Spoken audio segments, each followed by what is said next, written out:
Hello everyone, my name is Holly Jo Flora and I'm so glad to have you here with me. Thank you for joining me for today's video.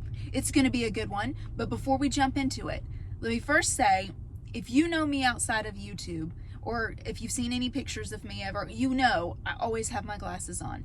I am never without my glasses, and there's a very good reason for that. I'm blind as a bat, so I need my glasses. But today's video is going to be another one where I do not have my glasses on, which feels really weird because everything is so blurry. But as you can see, when I wear my glasses for these videos that I film outside, the reflection is just so intense, it's so bad that I'm afraid it's very distracting. So we're gonna lose the glasses. Now, the bulk of today's video is going to be about my women's devotional, Same God Knew You. But before we get into that, let me give you an update. I've had some messages from some ladies asking me for update on my hair. I posted a video a few months ago just saying I am done coloring my hair. I'm gonna let the white just grow and we'll see what happens. So let me give you a quick update. As you can see, I have chopped my hair off. And I'm gonna be honest, this is a little too short for me.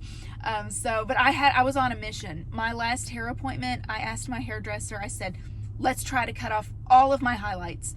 And we almost did. You can see I've still got a little bit of highlights. In the back, they're all gone. But in the front, we were getting shorter and I was like, oh, that's enough. Let's stop there. So maybe at my next haircut, I can get these highlights cut off. So we're making progress, and I want to say the end of August of 2023, or it might have been the very beginning of September of 2023. That was the last time I got my hair colored. And today is March 18th of 2024, so you can see how long it's been. And I'll just show you. You can see the white hair, it's about down to here. So we're making progress. I'm ready for it to be down at the bottom. And I don't know why I thought when I stopped coloring my hair that my white hair would be, evenly dispersed all throughout my head. It is not.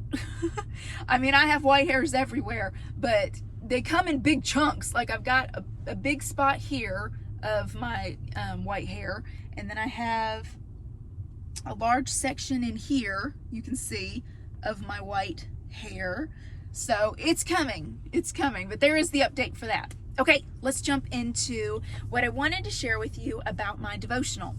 So in the beginning of May last year, May of 2023, I published Same God Knew You. That's this book. It is my women's devotional. And I'm just going to be transparent so that you will understand why I've made some changes.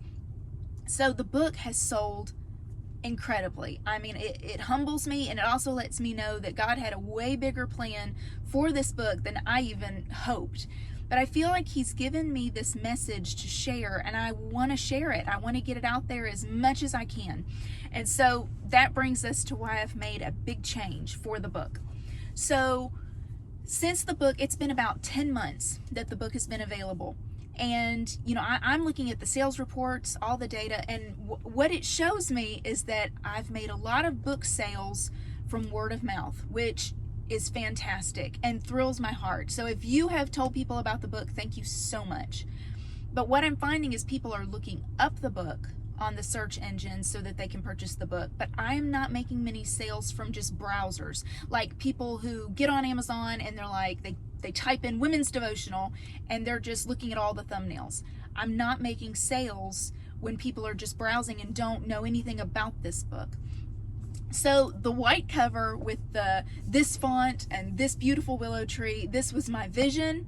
I adore this book cover, and I'm gonna be honest, this will always be my favorite. But what I know is that I would run Amazon sales. So you can run an Amazon ad, and what it does is that you pick these keywords that if people search for those words, you can pay a little bit per, the way that it works out is you can have your book listed up top as a sponsored ad, and if people see your listing, you don't get charged for that, but you're charged if they click on your listing. So I've run probably 5 or 6 Amazon ads on my book. And again, just being transparent so you can know, in about 10 months, we are almost at 750 copies that have been sold of this devotional, which is fantastic.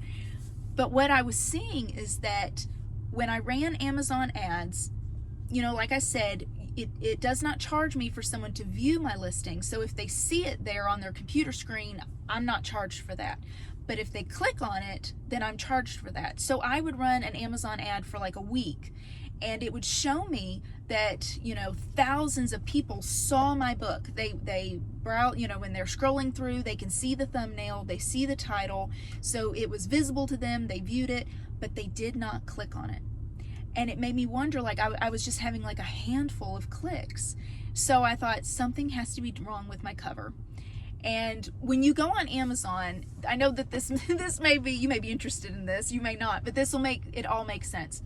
When you go on Amazon and you look up books, you will notice that there are certain books that all you can see is the front cover and the back cover. And that is because those books are published through KDP. KDP is Amazon's publishing company. So my book is published through KDP. When we publish our books through KDP, we don't have any say-so on what image they show for the listing. So they show just the front cover, back cover. We can't change that. I'm not the only white book. There are other books that have a white cover, and you would think that KDP would at least put like an outline around the book, because they put every listing on a white background, the white backdrop. And I think that was part of what was causing problem for my listing. Now, if you see other books listed on Amazon and it's, these beautiful pictures of an open book, and maybe it's a book sitting on a tray with a coffee mug, all those kind of things, that's because a different company published that book. And so they're just selling their book through Amazon, but Amazon is not the publisher. So for those companies, they have a little bit more wiggle room on the control of how they present their book, because they can supply their own pictures for the listing. So that's why it's different. So I had no control on how Amazon was showing my white cover book.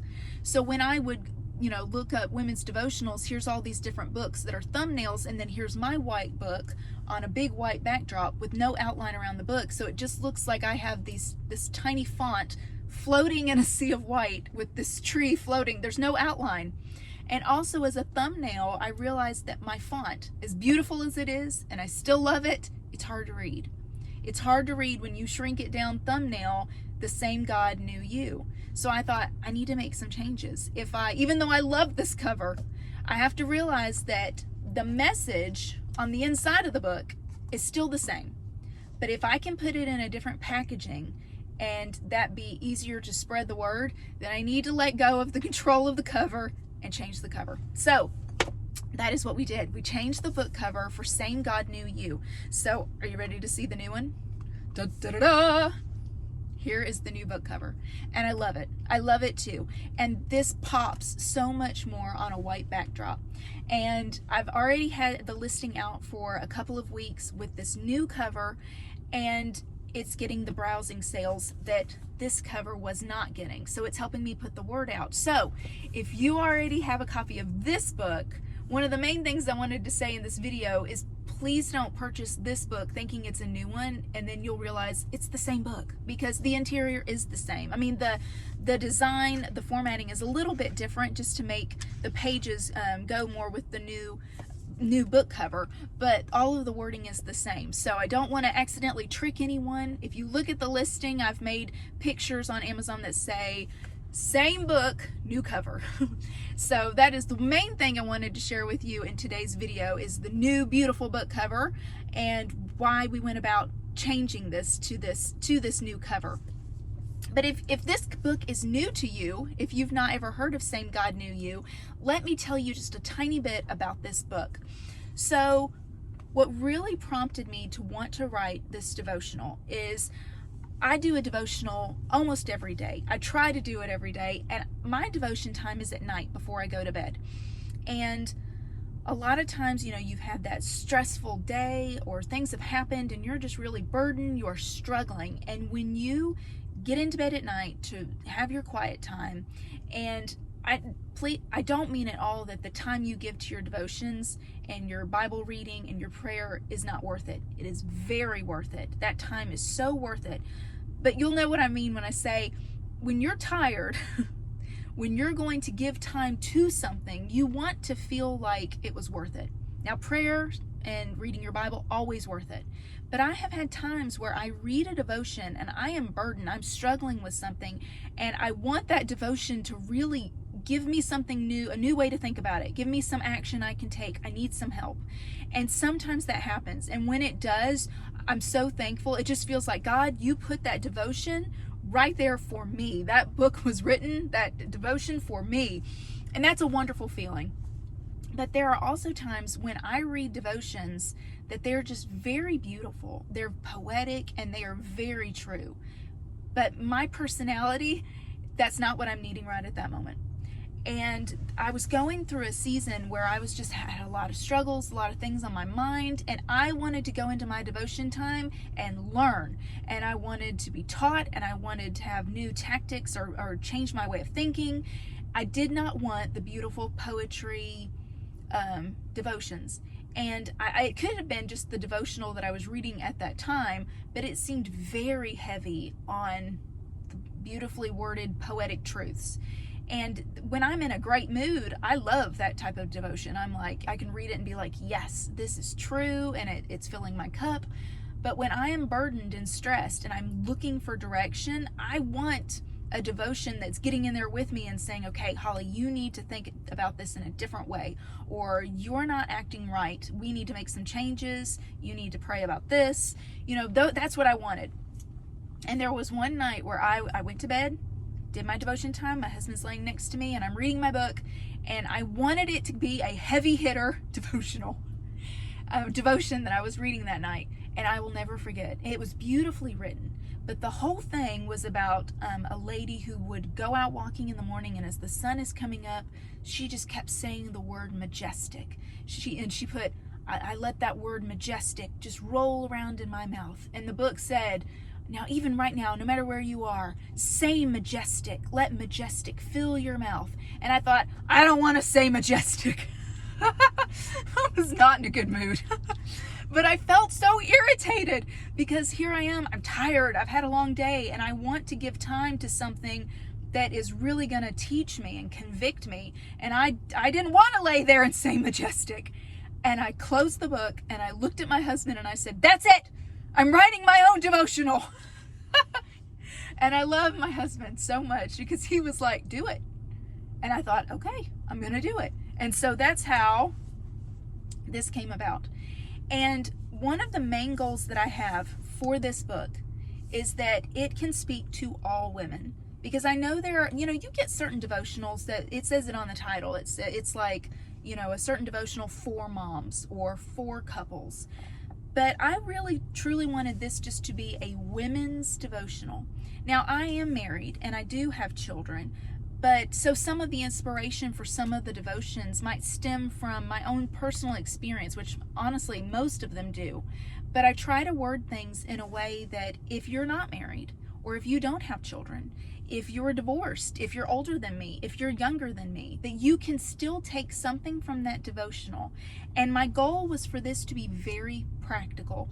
I'm a very practical person, and I hope that it has some pretty poetry wording in it. But to be honest, I bet that this is much more heavy on the practicality of everyday life. And I try to use everyday situations and help us to grow, because I think I know that's such a part of our Christian walk and of our faith, that yes, when we are saved, we belong to God. When we give our heart to God and we ask Him to be our Savior, we are saved. We're a child of God. That is decided. But I believe that God does not want us just to stay right there, that He wants us to grow. He wants us to grow in our spirituality and our faith, but He also wants us to grow and mature in our relationships. And so that's a big part of this book too, is just a lot of self-examination for us to look at ourselves and think, okay, when I got saved when I was, maybe you were a teenager, am I still acting the same way in my faith? Am I acting the same way in my relationships that I did when I was a teenager? And so this just has a lot of self-reflection. So I hope that if you purchase this devotional, I hope so much that it speaks to you, that it helps you. I hope it blesses you.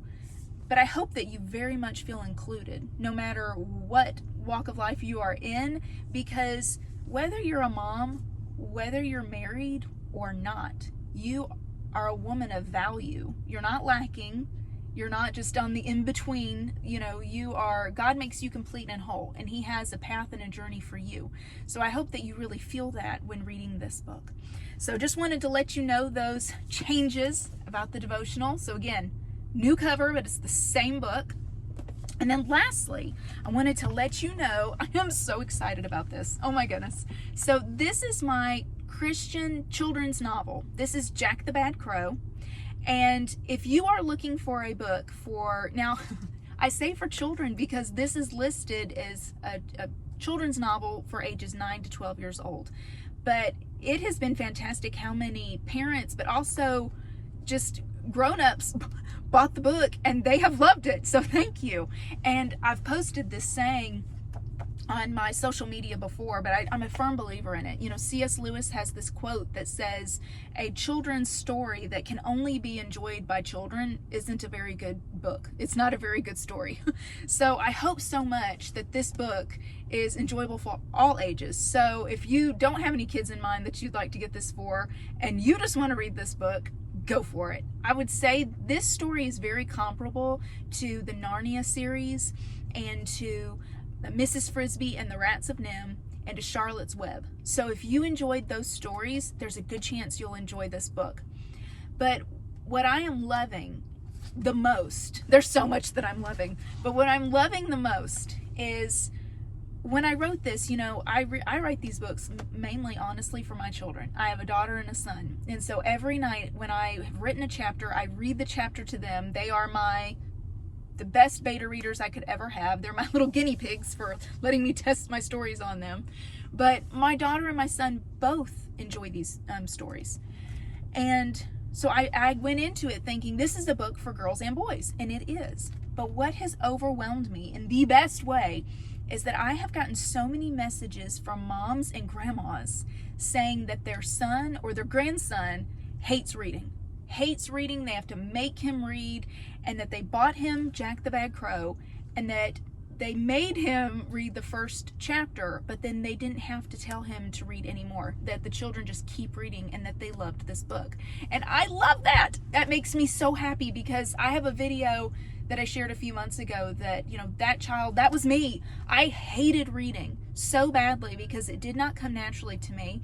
And then it took the book, Mrs. Frisby and the Rats of Nim. I read that book, and that's what turned the light bulb on for me with reading. I love to read. And so if this book is doing that for other kids, especially little boys, I love that. But the update I want to tell you is that I have finished writing the second book in this series. And so the second book is called Jack the Bad Crow Strikes Again. So that book, the cover is right now being made, and it is at the editor's. So I'm hoping that book is going to be finished, and we're going to publish that in May. And then I am about a third of the way through writing the third book in this trilogy, the last book. It is Jack the Bad Crow Returns. And so I am loving this series. If you're looking for a book that has really strong family values, has good manners, but also is a fast-paced adventure and has a lot of fun in the book, you may enjoy this book. So this is for sale on Amazon, Barnes & Noble, Walmart, my website. So just wanted to update you on how this trilogy is coming along. And I think that is all that I have to share with you today. Thank you so much for being here. And if you're a subscriber, thank you. If you have not yet subscribed to this channel, I would love for you to hit that subscribe button. If you enjoyed the video, please hit that like button, give it a thumbs up, and I hope that I will see you again really soon. Have a great day.